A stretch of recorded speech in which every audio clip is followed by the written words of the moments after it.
Hello, this is Greg Gallus from Microgreens coming to you on 29 January, time on deck 16, 4100 hours Central Standard Time. And we're going to be talking about survival gardening after the, what goes down, when the grid goes down, when what hits the fan, when you can't go to the store and buy seeds, plants, fertilizers, and all that good happy stuff that you're so accustomed to doing. Because you got to be able to garden probably to feed yourself one way or another in time.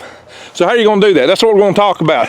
Yes, we just had a full day of sunshine here in the heart of Dixie, and I still got a little snow here in the garden. And this is my garden here in the winter, dead of the winter. So I got onions, they'll survive. I got garlic coming up. It'll survive here, it's all doing well. A lot of garlic. But how do you garden when you can't go to the store? How do you garden when you can't get stuff? Those are the key things to know. Now, you can support my channel first. You need to subscribe to my channel if not already done so. Hit the bang the update notification bell and click all. Now, on top of that, I'm going to say, really and truly, you need to get seeds. Everything's about to hit the fan, it looks like. It ain't looking good, and supply chains are about to go unraveling even worse. Right now, I get all the seeds I could while I could go to Tree Leaf Market and stock up. This is a good time to do that. Check my link below to Tree Leaf Market. Now, I'm going to try to be quick with this video, guys. What you need to know is when it hits the fan, you're not going to be buying fertilizer. When it hits the fan, you're not going to be buying pesticides. You're not going to be buying anything, seeds, plants.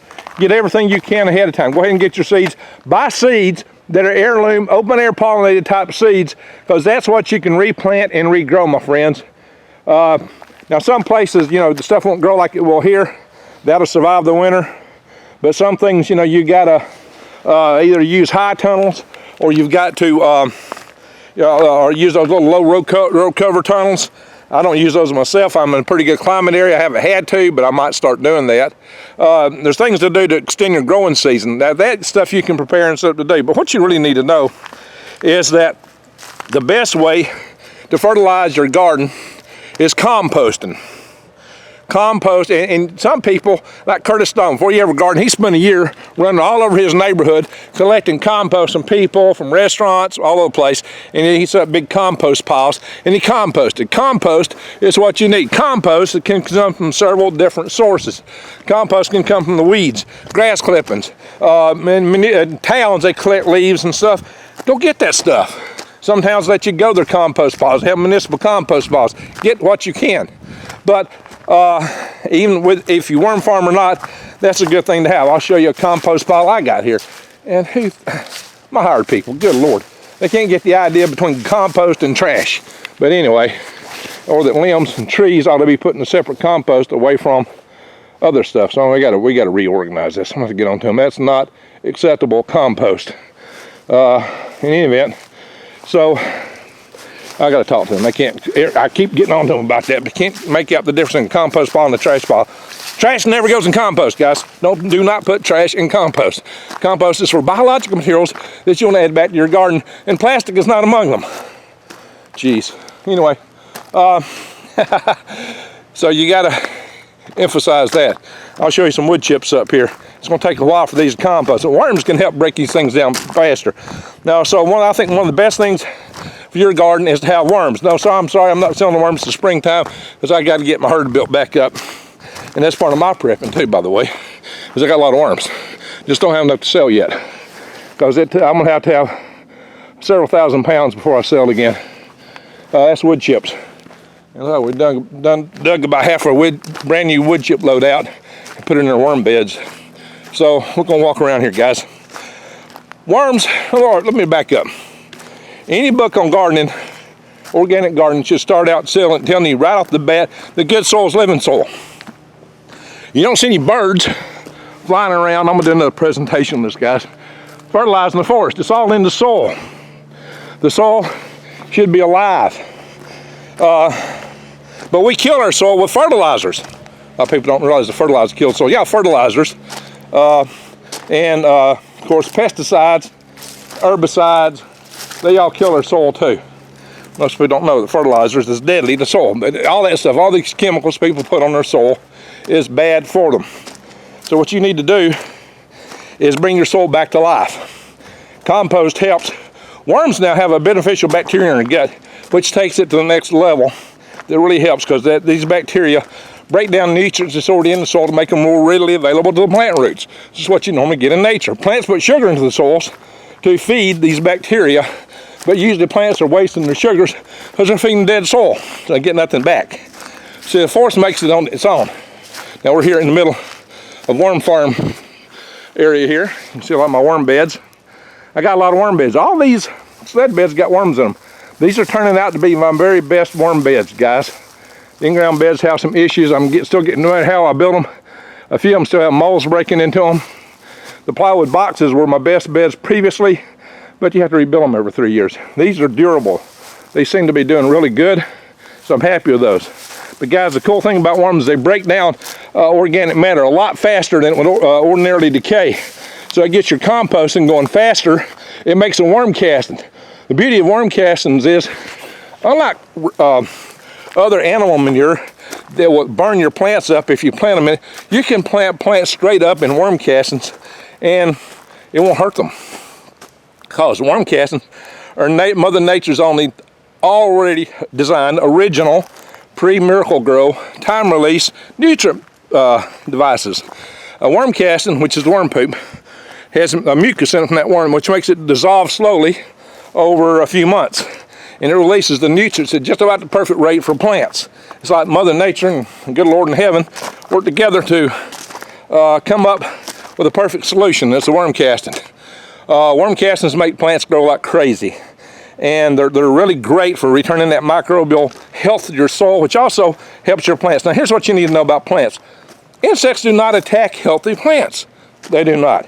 They only attack sick plants. So if you got your plants healthy from the get-go, they're less susceptible to attack.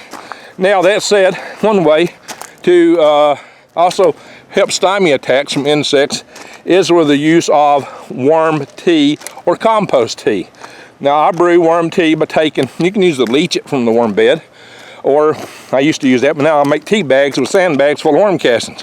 But if you can use in a 5-gallon bucket, maybe a stocking, and you put the worm castings in it and you brew it. I use air bubblers to keep it aerobic.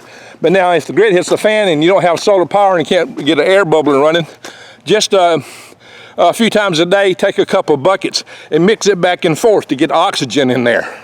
Do that for a good little while to find another way to get oxygen inside that worm tea or compost tea. If you don't have worms, use compost and make compost tea. Worm tea is better than compost tea, but compost tea is great. It is great. Worm tea is like great plus. It's super great. So do that and feed if you got any syrups or molasses or anything like that that's sweet to feed that bacteria, that'll help. That shy, you might use just other decaying plant material. You want to keep that bacteria that's in there fed. So it's best if you can use some molasses. Molasses typically has iron, but you need to stack up on that and maybe have ways to grow things like sorghum cane or something other way to make your own molasses down the road. Or if you can tap into the trees and get the sugars out of them, like maple syrup, that might help. Of course, you might want to eat that yourself too. So a lot of things to think about, my friends. But the cool thing about compost tea, and especially worm tea, is that if you put it in the soil during the growing season, it will also help bring that soil back to life and provide those beneficial bacteria that Mother Nature would normally supply that people have killed off, and that will work with your plants to break down the nutrients and get it to the plant roots, especially if there's some little mycelium networks in there. So bear that in mind. Hey kitties, meow meow meow. So. And cats for rats. You need a rat defense. What horse? Oh, around here competing. So this is my garden. And notice I'm growing all non-edibles. So when the people come here to hit me up because they know I'm growing a garden, they're going to find a hard time eating turmeric and garlic. But you know, is a mainstay. So I told you that's how I do my prepper garden. But I got seeds for other stuff. I probably will be planting it somewhere else. A little too obvious around here. So, but this stuff grows. It grows great. So just bear that in mind, my friends. Bear it in mind. You need to have some way to compost, make compost. If you got worms, they break it down a lot faster. Make compost tea. And here's the other thing, they got the compost tea and worm tea. When you put it on the leaves of plants, especially worm tea, it will fight molds, mildews, rust, and it will deter a lot of insects and biting plants.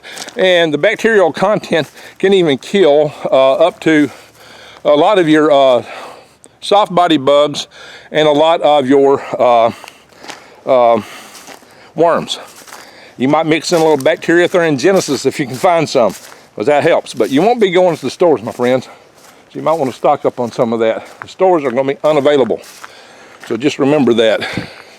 Anyway, here's my log barn. One of these days I'm going to put bottles and chink all these walls and close this. So I got a lot of bottles I've been saving up for that. We'll walk over here and look at the worm tea brew. Just I've covered worm tea on several videos. You can check it out. Worm tea, compost tea. These are all important things to know about and to do, because worm tea and compost tea is probably one of your best defenses you're going to have against insects, other than just walking through your garden and picking them off one at a time. That'll be too much. You're going to need all the help you can get. If you got a little soap, putting a little soap on the leaves will work. That will help.